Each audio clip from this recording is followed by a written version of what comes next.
Près de 9 Français sur 10 sont insatisfaits de la justice. Ah, tu m'étonnes qu'ils sont insatisfaits, puisque même nous, en tant qu'avocats, on est insatisfaits. Comme je l'ai dit à plusieurs reprises, on est un peu le service après-vente des juridictions administratives, judiciaires et pénales. Quand un dossier n'avance pas, c'est avec nous, vous expliquez, sauf que nous n'avons aucun contrôle sur le calendrier de la procédure. Combattre les délais anormalement longs de la justice. C'est pas une mince affaire et vous le savez, mon cabinet est engagé dans ce combat depuis de très nombreuses années. Alors, ce sujet, c'est pas la première fois qu'on en parle sur notre chaîne YouTube. On avait déjà eu le plaisir de le faire avec Pierrick Thévenon. Pierrick, mon acolyte depuis plus de 4 ans, qui malheureusement ce soir est indisponible. Mais évidemment, je vous invite à vous abonner à sa chaîne YouTube, à pouvoir le soutenir et à suivre les différentes émissions qu'il fait chaque semaine sur sa chaîne. Alors, même si Pierrick aujourd'hui n'est pas présent avec nous, on a une forte pensée pour lui. Et évidemment, aujourd'hui, on va revenir sur les délais anormalement longs de la justice. La lenteur excessive de la justice. Toutes ces expressions revêtent exactement la même signification. Obtenir une décision de justice n'a jamais été aussi long. Voilà, je pense qu'on aurait pu s'arrêter là. Sauf que, évidemment, vous l'aurez compris, les avocats, et c'est le cas ici pour nous, sommes souvent le service après-vente de la justice. Oui, quand votre dossier n'avance pas, c'est nous que vous appelez et c'est avec nous que vous voulez avoir des explications. Pourquoi est-ce aussi long? Pourquoi dois-je de nouveau encore attendre de nombreux mois? Et à ces nombreuses questions, je n'ai pas de réponse à vous apporter. Oui, c'est bien ça le problème. Je n'ai pas de réponse à vous apporter parce que malheureusement, c'est structurel. Et on va essayer de comprendre ce soir pourquoi les délais de la justice sont de plus en plus longs. Alors, avant d'aller plus loin, évidemment, pensez à vous abonner. Cette chaîne YouTube, bientôt 74 000 abonnés. C'est une grande famille, on est très heureux. C'est une des premières chaînes de vulgarisation juridique. Il en faudrait bien d'autres parce que, vous allez voir, selon les statistiques du ministère de la Justice, seul un tiers des Français connaissent à peu près bien, c'est-à-dire avec un 6 sur 10 aux 10 questions qui ont été posées, le système judiciaire. Donc, ce qui peut dire que, en grande majorité, la population ne comprend rien à la justice. Fort heureusement, cette chaîne YouTube est là pour tenter d'y remédier. Donc pensez à vous abonner, partagez évidemment cette émission. Je peux vous assurer que de très nombreuses personnes nous ont contactés sur la question de la lenteur de la justice et y ont trouvé à l'occasion de rendez-vous avec notre cabinet de très nombreuses réponses fortes, intuitives et instructives. Oui, très souvent, il vous suffira d'aller voir nos avis Google. Un premier rendez-vous avec notre cabinet, c'est aussi la certitude de ne pas passer à côté d'un droit qui est le vôtre, à savoir d'obtenir l'indemnisation du délai d'attente de votre procédure. Alors pour savoir si vous avez un droit à indemnisation, il faut retenir quelques chiffres. Tout d'abord, 24 mois. 24 mois, alors c'est pas un délai fixe, évidemment, c'est pas automatique, mais c'est simplement pour vous donner une tangente. On considère que pour une procédure, plus de 24 mois, c'est un délai qui est déraisonnable et qui peut conduire à une indemnisation. 24 mois, et ça tombe bien. Sur notre site, vous avez un simulateur. Je ne sais pas si la régie peut vous le montrer à l'instant. Un simulateur sur lequel vous allez pouvoir rentrer la date à laquelle vous avez saisi un juge. Et ainsi déterminer si à la date d'aujourd'hui, vous avez le droit ou non à une indemnisation. Alors évidemment, ce n'est pas automatique. D'accord? C'est pas automatique. Pourquoi? Parce que 24 mois, c'est lorsqu'il y a un dossier qui n'est pas très compliqué. Mais pour la Cour européenne des droits de l'homme, parce que c'est vraiment cette juridiction internationale qui a vraiment créé ce qu'on appelle le délai raisonnable de la justice, il faut tenir compte d'un certain nombre de critères. Le premier des critères, c'est évidemment la complexité de l'affaire. Plus c'est complexe, plus ça nécessite quand même du temps pour pouvoir rendre la justice. Le temps de la justice n'est pas celui du temps des hommes et de notre vie quotidienne. Deuxième chose, après la complexité de l'affaire, le comportement des parties. Évidemment, si vous êtes 10 parties, que chacune doit répondre une fois, 2 fois, 3 fois, que vous produisez de nouvelles pièces, eh bien, il faut que tout le monde ait eu le temps d'analyser les pièces et d'y répondre, de produire les différents arguments et les preuves de ce qu'ils avancent. Donc, ça peut prendre du temps. Troisième chose, c'est évidemment la question du comportement des juridictions. Est-ce que les juridictions ont mené cette affaire? Est-ce qu'ils ont perdu votre dossier? Oui, perdre un dossier, ça arrive, hein, c'est des dossiers qu'on traite au sein du cabinet. Est-ce qu'ils se sont comportés normalement? Est-ce qu'ils ont assuré de faire en sorte que le dossier puisse avancer correctement? Ça, c'est une vraie question qu'on peut se poser. Et lorsqu'on regarde tout ça, le comportement des parties, le comportement de la juridiction, la complexité de l'affaire et l'importance, dernier critère, l'importance que l'affaire a pour le justiciable, alors on peut savoir s'il y a un délai raisonnable ou non. Évidemment, l'importance du dossier. On va vous donner un exemple. Si, dans le dossier que vous traitez, il s'agit de savoir si vous allez avoir la garde de vos enfants, bien évidemment, c'est beaucoup plus pressant que s'il s'agit de savoir si vous avez droit à une prime en raison du coefficient que vous avez au sein de votre administration. Vous comprenez bien que pour l'un, c'est une question pécuniaire qui peut être importante évidemment, mais qui sera probablement moins pressante. Pour l'autre, c'est peut-être la sécurité de vos enfants et tous les souvenirs que vous allez créer avec eux parce que vous allez bénéficier d'un droit de garde, d'un droit de visite ou d'une résidence alternée. Évidemment, toutes ces questions ne revêtent pas forcément la même sévérité de la part de la justice. Alors, vous avez un article juridique qui accompagne aujourd'hui l'émission de ce jour. Vous la retrouvez dans la description ainsi que dans le premier commentaire de cette vidéo. Je vous invite à aller le visionner parce que, évidemment, cet article va vous apprendre énormément de choses. Je vous ai mis de nombreux rapports de la justice et je vais essayer de vous les décrypter. Alors, si vous n'êtes pas encore abonné, vous abonnez, vous restez jusqu'au bout de l'émission. Vous allez voir, on va poser un certain nombre de bases qui vont vraiment vous surprendre.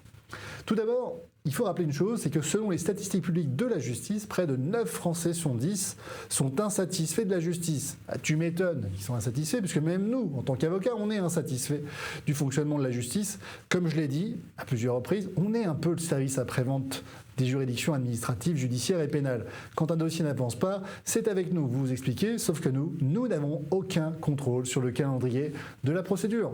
On ne peut pas contraindre un magistrat à audiencer votre dossier en priorité. Et s'il existe quelques mécanismes pour tenter de faire avancer votre dossier, ils sont relativement à la marge. À la fin, celui qui a le dernier mot, c'est le magistrat. Le magistrat, vous ne pouvez pas discuter avec lui, vous ne pouvez pas l'appeler, vous n'avez pas son numéro de téléphone, vous ne pouvez même pas lui adresser un mail directement pour essayer de lui faire comprendre tout le plaisir que vous avez d'attendre une décision de justice qui viendra de sa part. Donc, évidemment, c'est avec nous que vous vous vengez. Et nous, en tant qu'avocats, lorsqu'on propose des solutions juridiques, on a conscience que ces solutions ne sont jamais rapides. Alors vous imaginez bien, quand votre activité repose sur la vente de prestations juridiques et que vous expliquez à vos clients que ça va être long et qu'en plus le résultat est incertain, là vous commencez à comprendre que peut-être que ce serait mieux de vendre des téléphones portables. Parce que là au moins les téléphones, ils les ont tout de suite après l'achat et puis ça fonctionne. Voilà, votre téléphone, vous l'allumez, vous pouvez passer vos appels, vous utilisez vos crédits, vous pouvez le brancher, vous pouvez télécharger des applications, bref ça fonctionne bien. Là, c'est pas du tout ça. Là, la justice, c'est imparfait, c'est long, et évidemment, quand vous avez un produit de qualité, eh bien, ça a un coût. Donc, ça peut avoir une multitude de reproches qu'on peut lui faire. Mais une chose qui est extraordinaire en France, c'est que ça existe. C'est ça qui est formidable, c'est que la justice, c'est certes imparfait, mais elle existe, et évidemment, de très nombreux justiciables ont déjà eu à la saisir et obtenu gain de cause. Oui, ça fonctionne pas parfaitement, mais ça a le mérite d'exister. Alors, ce qu'on constate toujours, selon les statistiques publiques de la justice, c'est que si 9 Français sur 10 se plaignent de la justice, eh bien, il y a quand même un nombre de requérants qui sont satisfaits du niveau d'exigence et de qualité de la justice, et surtout pour ceux qui comprennent son fonctionnement. Donc, on voit ici encore des statistiques que vous pourrez aller consulter. Alors c'est aussi un sujet d'actualité pour deux raisons. Tout d'abord, évidemment, je viens d'en parler lors de notre Flash Info d'il y a quelques minutes. Je vous invite à aller le voir et le visionner si ce n'est pas déjà le cas. C'est la fameuse procédure de jugement des crimes reconnus, la PJCR, qui est en discussion actuellement à l'heure à laquelle on enregistre cette vidéo, c'est-à-dire le 13 avril 2026. Le gouvernement veut instaurer un plaidé coupable criminel. Oui, c'est une nouveauté, avec pour objectif de réduire les délais excessifs de la justice, surtout en matière pénale. Parce qu'en matière pénale, il existe plus de 6000 dossiers qui ont entre 6 ans et 8 ans d'attente et qui n'ont toujours pas été jugés. Face à ce flot incessant de dossiers, le gouvernement tente de bricoler quelque chose pour tenter d'accélérer et de réduire les délais excessifs de la justice. Alors ça, c'est évidemment en plein de l'actualité, puisque au jour même où nous enregistrons cette vidéo, les avocats partout en France ont effectivement fait grève, ce qui est assez exceptionnel, notamment pour une profession libérale. C'est-à-dire que lorsque vous faites grève, c'est une journée où vous ne travaillez pas. Donc là, clairement, vous perdez de l'argent et comme vous êtes votre propre patron, si vous ne travaillez pas à la fin du mois, là, vous n'avez rien du tout. Il n'y a rien du tout qui tombera tout cru dans votre poche. Donc ça, c'est les plaisirs et les joies d'une profession libérale. On pourra en parler lors d'une prochaine émission si vous le souhaitez. Bon, deuxième chose. Et là, je pense que si vous êtes dans le secteur notamment de l'Hérault, vous avez vu que la Cour d'appel de Montpellier a, dans 30 décisions assez significatives, je suis en train de tenter d'obtenir leur communication, rendu des décisions de condamnation de l'État français en matière de délai excessif de la justice et notamment en matière de justice prud'homale. Mais surtout, et c'est la nouveauté, elle considère que plus le temps passe, et plus votre droit à réparation va augmenter. Et donc ici, elle fixe des critères qui vont de 150 € à 250 €, voire 350 € par mois de retard, avec une augmentation progressive. Là, encore une fois, c'est une jurisprudence locale, mais qui pourrait tout à fait inspirer la jurisprudence parisienne, qui est, il faut le rappeler, le tribunal judiciaire par défaut lorsque vous engagez une responsabilité de l'État pour un dysfonctionnement de la justice civile ou pénale ou prud'homale. Donc là, vous voyez, pour ceux qui ont déjà suivi un peu nos émissions, c'est pas quelque chose de nouveau de parler de délais anormalement longs de la justice. C'est une réalité à laquelle, y compris les avocats, sont confrontés et auxquels nous devons évidemment nous accoutumer, malheureusement. Alors,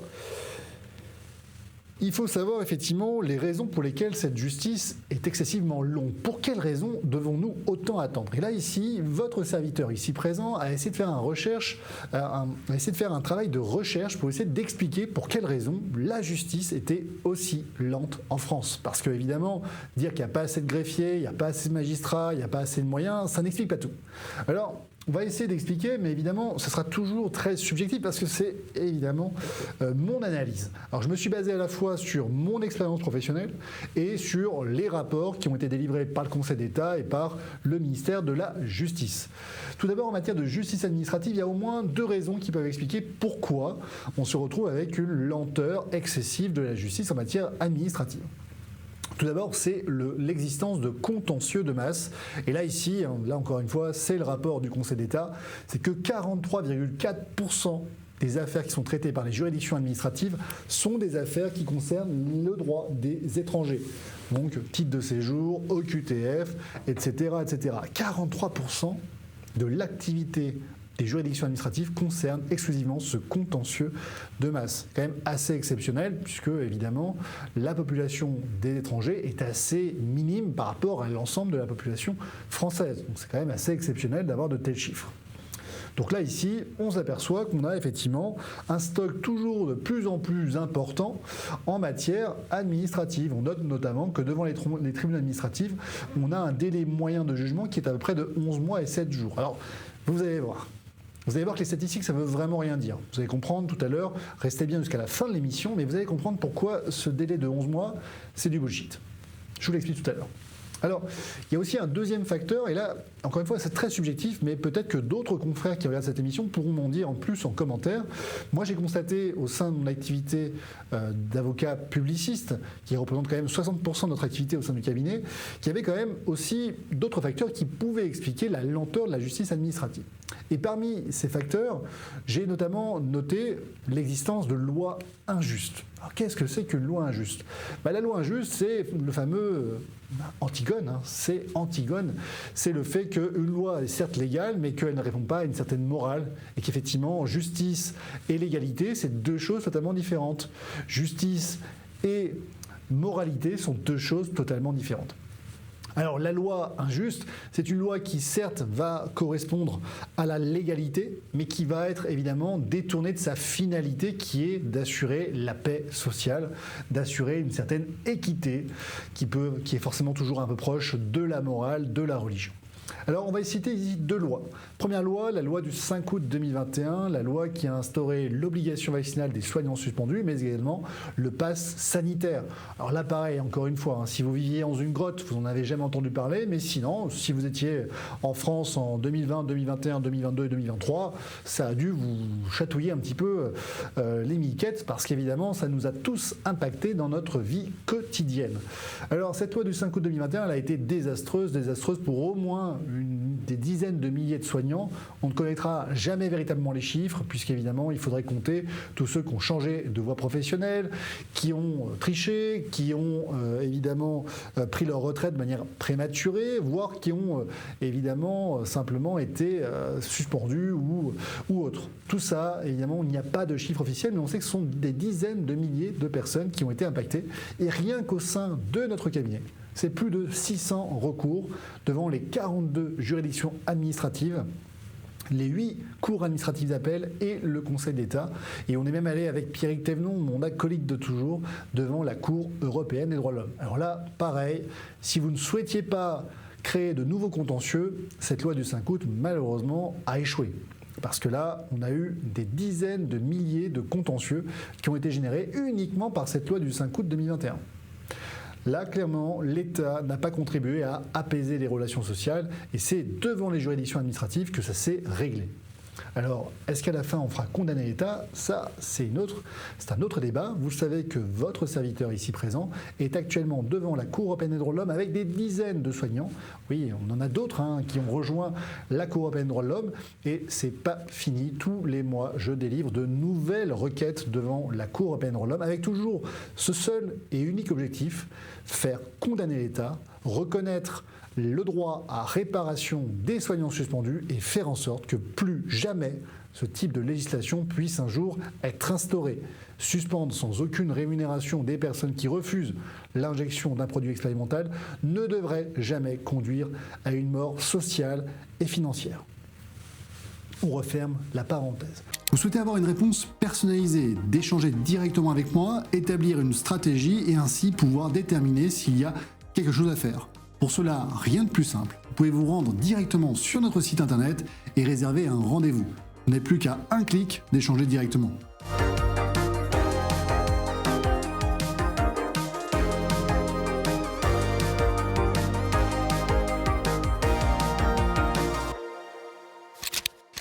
Deuxième exemple, et c'est énormément d'actualité, l'instruction en famille, la loi du 24 août 2021. Vous savez d'ailleurs que nous avons un guide, et oui, pour aider toutes les familles à pouvoir mettre en place un projet pédagogique et à éviter les refus injustifiés d'instruction en famille. Je pense que la régie ici va nous l'afficher pour que vous puissiez aller regarder ce guide. Vous en avez une version qui est librement accessible et puis évidemment, votre serviteur vous a créé un guide beaucoup plus fourni, beaucoup plus garni, qui relate notre expérience acquise depuis plus de 4 années depuis l'application de cette loi et qui saura répondre à toutes vos interrogations. Commentez évidemment guide dans les commentaires, nous vous enverrons les liens qui vous permettront de pouvoir le commander directement en ligne. Eh bien, cette loi du 24 août 2021 a fait un changement de paradigme. Elle a considéré que dorénavant, pour bénéficier de l'école à la maison, de l'instruction en famille, c'est le terme juridique, il était nécessaire non plus de déclarer, d'informer l'administration, mais bien d'obtenir son autorisation. Voilà, c'est vraiment l'inversion, on a compris. C'est plus du tout comme avant. Il va falloir maintenant se soumettre à un examen rigoureux et approfondi de votre droit à pouvoir instruire votre enfant à la maison. Là, encore une fois, 70 000 enfants bénéficiaient de l'instruction en famille en 2021. Alors, ça avait été évidemment très encouragé par la crise sanitaire et l'instauration du port du masque généralisé dès 6 ans dans tous les établissements scolaires, 8 heures par jour, 5 jours par semaine, sans pause clope, sans pause café, évidemment. Ça n'a pas de sens quand vous avez 7-8 ans.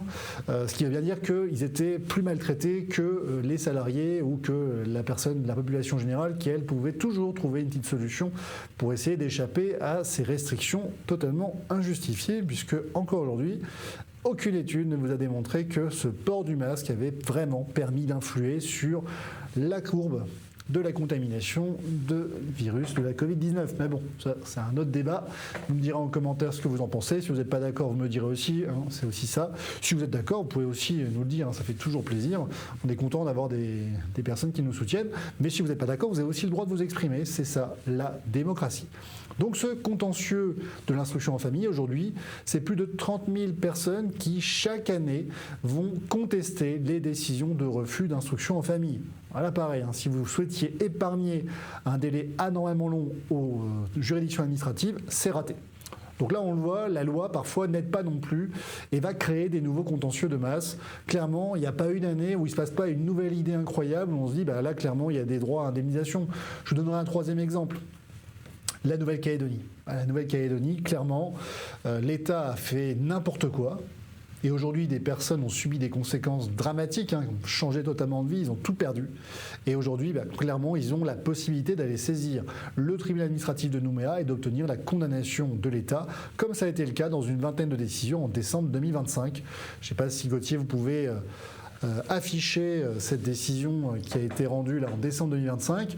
Vous irez la lire, vous irez vous faire votre propre avis, mais là, encore une fois, on a un nouveau contentieux de masse qui va se déclencher parce qu'il y a une fenêtre de tir pour les victimes de Nouvelle-Calédonie pour obtenir leur réparation. Pourquoi je dis une fenêtre de tir ? Parce que clairement, chaque fois qu'il y a des contentieux de masse qui peuvent conduire à des condamnations, comme c'est le cas ici, c'est assez exceptionnel, eh bien l'État va faire ce qu'on appelle une loi de validation.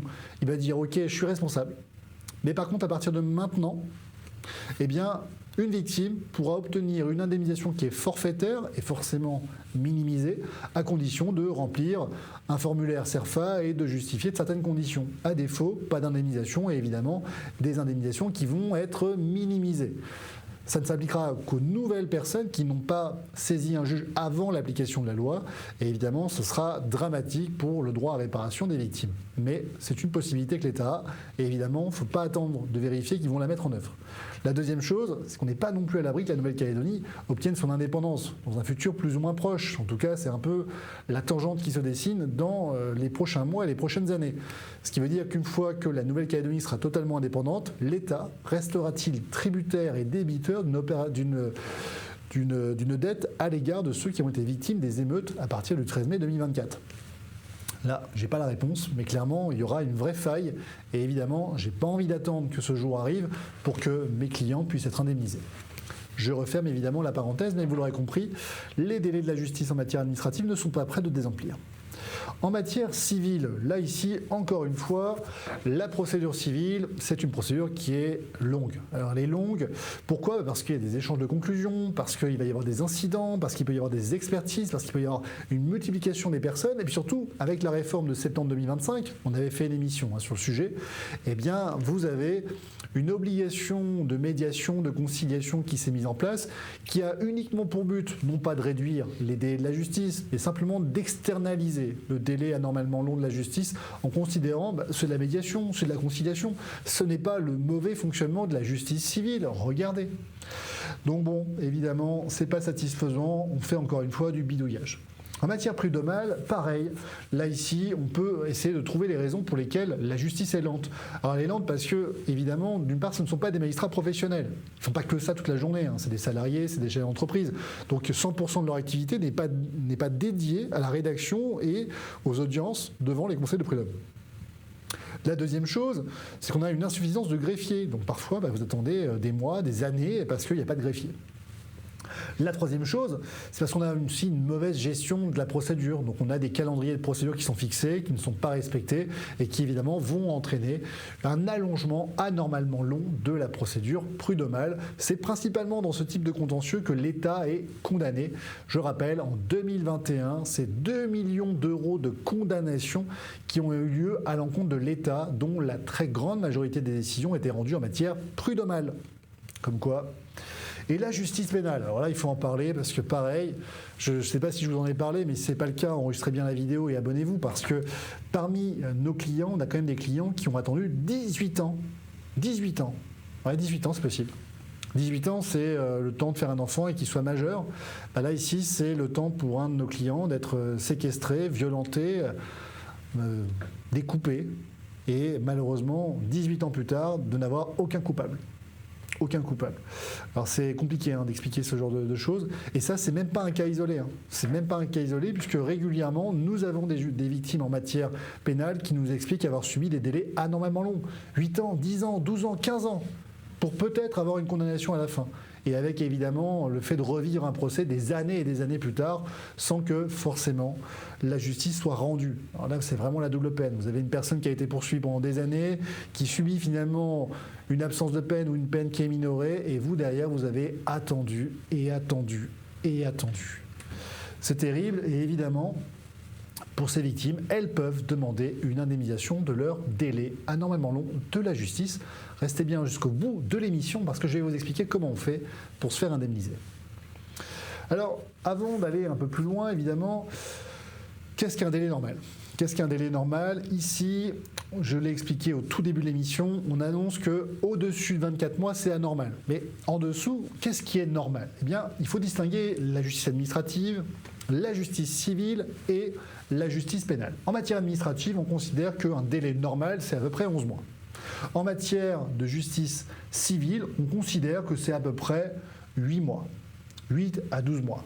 En matière pénale, on considère qu'un délai normal, c'est également entre 8 à 12 mois. Passé ce délai, on considérait que ce serait anormal.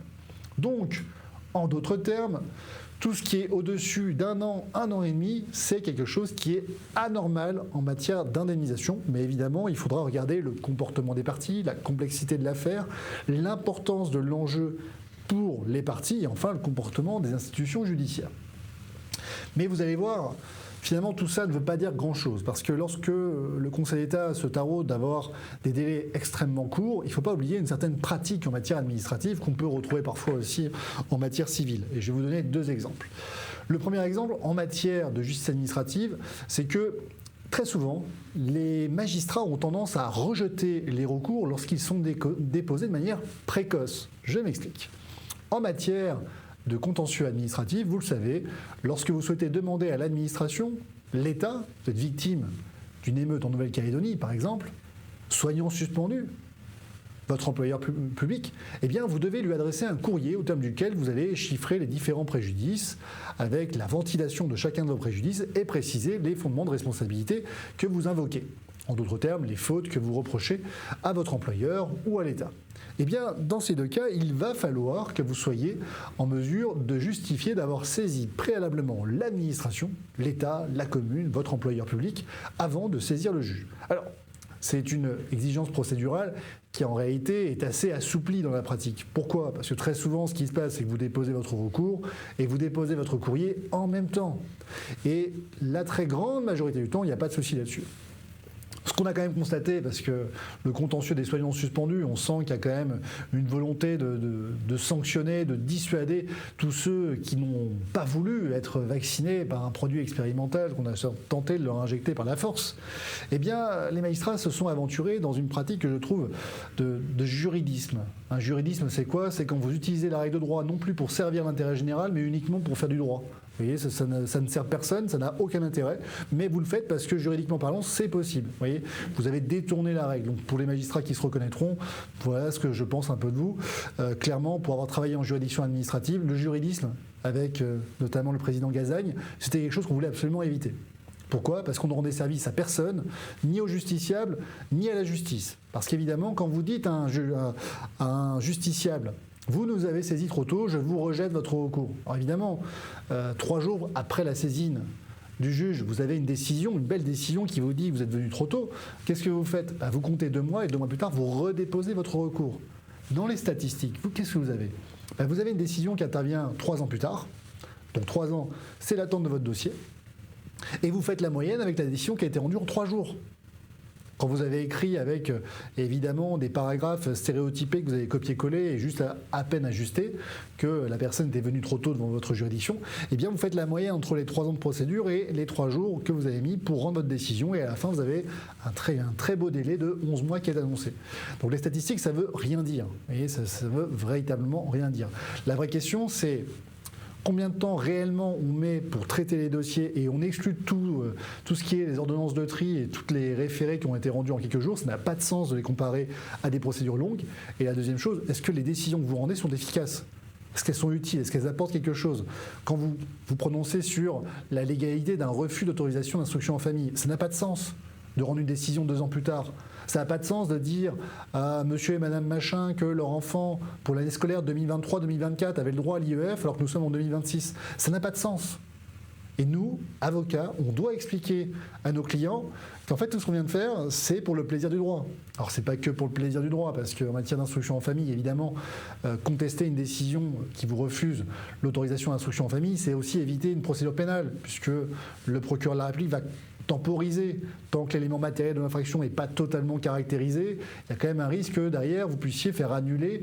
On appelle ça un recours en révision, une procédure pénale. Donc ça va créer du nouveau contentieux, du nouveau stock, etc. Donc les procureurs ne sont pas non plus complètement bêtes et ont compris que c'est pas la même chose de juger pénalement une personne qui n'a jamais contesté son autorisation de refus, son refus d'autorisation d'instruction en famille, et une personne qui n'a même pas fait l'effort de la démarche. Donc ça, j'en ai déjà parlé lors de mon émission sur l'instruction en famille. Je vous invite à aller revoir l'émission. Mais retenez en tout cas une chose, c'est que ici, clairement, les statistiques ne veulent rien dire. Ça n'a pas de sens, d'accord? Et c'est une pratique qu'on retrouve très souvent, où clairement le juge administratif, et on verra, je vais vous donner un autre exemple, où le juge judiciaire aussi parfois fait du juridisme. C'est-à-dire qu'il applique bêtement et méchamment la règle de droit parce qu'il le peut, mais ça ne répond pas à une finalité sociale qui est de rendre la justice. Et nous, derrière, avocats, nous devons expliquer pourquoi le magistrat a fait ça.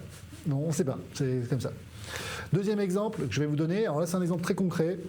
Au sein de mon cabinet, j'ai un client actuellement que j'accompagne. Il avait souscrit une assurance, son assurance l'a radié. Il n'a jamais reçu le courrier de l'assurance. Entre-temps, il va contracter une nouvelle assurance quand il va apprendre qu'il a été résilié. Sauf qu'entre le moment où il apprend qu'il a été résilié et le moment où il a été résilié, il a un accident. La première assurance la signe. Il est assigné, il met en cause la deuxième assurance et évidemment la question ça va être laquelle des deux assurances va pouvoir l'assurer, sachant qu'évidemment il n'a jamais su qu'il n'était pas assuré au moment où il a eu son accident de la circulation. Ici, le juge est saisi d'une première assignation, la première compagnie d'assurance qui dit moi j'avais résilié, donc ce qui lui est arrivé ça ne me concerne pas. Et entre-temps, pour se défendre, il va mettre en cause la deuxième assurance, donc il y a une deuxième assignation qui va être délivrée. Ce que vous faites quand c'est comme ça, c'est que vous demandez la jonction, c'est-à-dire vous allez demander au juge judiciaire, dans un but de bonne administration de la justice, de mettre les deux affaires en même temps. Parce qu'évidemment, il y a un intérêt pour le justiciable à ce que de ces deux assurances, il puisse déterminer laquelle des deux est tributaire et tenu en fait à l'obligation de paiement des dégâts qu'il a causés avec son véhicule. Il y a un vrai débat, est-ce que, évidemment, les deux assurances sont ensemble. Et bien, quand vous avez un juge qui fait du juridisme, elle est saisie d'une première assignation, elle vous rend une décision en disant c'est pas la première assurance qui est responsable. Bien entendu, tous les arguments concernant la deuxième ne sont pas dans la procédure, donc elle ne juge qu'une toute petite partie du dossier qui ne lui permet pas de comprendre l'intégralité. Et elle vous dit, si vous n'êtes pas content, vous interjeterez appel. Et la procédure que vous avez entamée contre la deuxième assurance, elle viendra par l'effet de la connexité, un terme juridique un peu technique, pour dire que quand vous avez un litige unique qui est réparti entre deux juridictions, c'est la juridiction qui est supérieure qui récupère l'intégralité du litige. Voilà concrètement comment ça se passe. Donc là, clairement, on se retrouve avec un justiciable qui ne comprend rien. Il se dit, attends, moi j'ai mis en cause les deux assurances, il y avait quand même un intérêt à ce qu'on puisse déterminer laquelle des deux devait payer les dégâts, et j'ai un juge qui vient de rendre une décision contre la première assurance, mettant de côté tout l'argument sur la deuxième, et donc ne servant pas l'efficacité de la justice, parce qu'il y avait un intérêt à ce que les deux assurances puissent discuter de manière contradictoire, et que mon client puisse juger son affaire dans une seule décision. Bilan des courses, c'était rapide. Alors là, c'est vrai que ça a mis moins d'un an. Ça, c'est franchement super. Mais c'est quelle décision de merde. Quelle décision de merde, parce qu'aujourd'hui, on est obligé de partir en appel. Donc, nouvelle procédure, nouveaux frais pour le client. Et bien entendu, on est reparti pour 2 ans de procédure. Et derrière, vous avez un dossier qui est devant le tribunal judiciaire, qui va partir devant la cour d'appel sans jamais avoir été véritablement jugé et discuté devant le premier juge. Voilà, ça c'est une belle décision de merde. Et derrière, vous devez, vous, avocat, expliquer pourquoi ça s'est passé comme ça. Encore une fois, on ne peut pas sanctionner les juges parce qu'ils sont mauvais. Donc, c'est à vous d'expliquer que là, concrètement, c'est inexplicable, on ne comprend pas. Et ça ne peut s'expliquer. Et en tout cas, peut-être que si ce magistrat se reconnaît, il peut venir sur la chaîne YouTube nous expliquer. Mais ça ne peut s'expliquer que par la volonté de respecter des statistiques. Bah oui, parce que c'était rapide. C'était rapide, ça a été jugé en moins d'1 an. Bravo. Super content, j'espère qu'ils auront une belle prime. Mais derrière, nous, on a des gens qui souffrent et qui, évidemment, ne sont pas satisfaits de la qualité de la justice. Et comment l'être quand après, c'est nous qui sommes le service après-vente de la justice. Bref. On conclut cette émission et si vous avez aimé déjà le contenu, pensez à vous abonner, pensez à partager. On va conclure cette émission avec qu'est-ce qu'on peut obtenir comme indemnisation. Alors ce qu'il faut retenir, c'est que l'État est responsable de la lenteur de la justice. En d'autres termes, le fait d'avoir attendu est indemnisable. Cette indemnisation, c'est en moyenne à peu près 300 € par mois de retard. On l'a vu, les récentes décisions rendues par la Cour d'appel de Montpellier considèrent que cette indemnisation augmente avec l'effet du temps. Ce qui veut dire que entre 24 et 30 mois, vous avez un certain montant, et puis ensuite entre 30 mois et 40 mois, un autre montant, etc. etc. Et c'est progressif. C'est une innovation parce que, évidemment, la justice, et notamment la jurisprudence du tribunal judiciaire de Paris, était plutôt sur une indemnisation uniforme, 300 € par mois de retard à partir du début de l'indemnisation.